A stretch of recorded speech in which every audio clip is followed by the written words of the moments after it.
A person who thinks all the time has nothing to think about except thoughts. So he loses touch with reality and lives in a world of illusions. By thoughts, I mean specifically chatter in the skull, perpetual and compulsive repetition of words, of reckoning and calculating. I'm not saying that thinking is bad. Like everything else, it's useful in moderation. A good servant, but a bad master.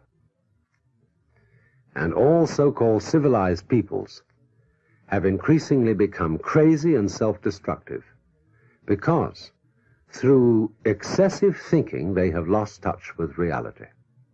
That's to say, we confuse signs, words, numbers, symbols, and ideas with the real world.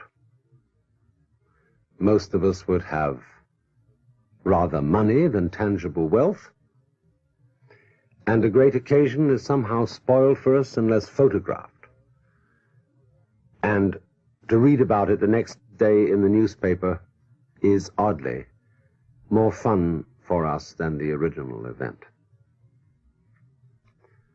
This is a disaster.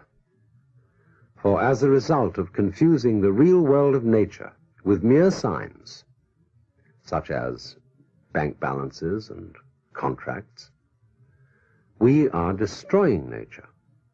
We are so tied up in our minds that we've lost our senses. Time to wake up. What is reality? Obviously, no one can say, because it isn't words. It isn't material, that's just an idea. It isn't spiritual. That's also an idea, a symbol. Reality is this.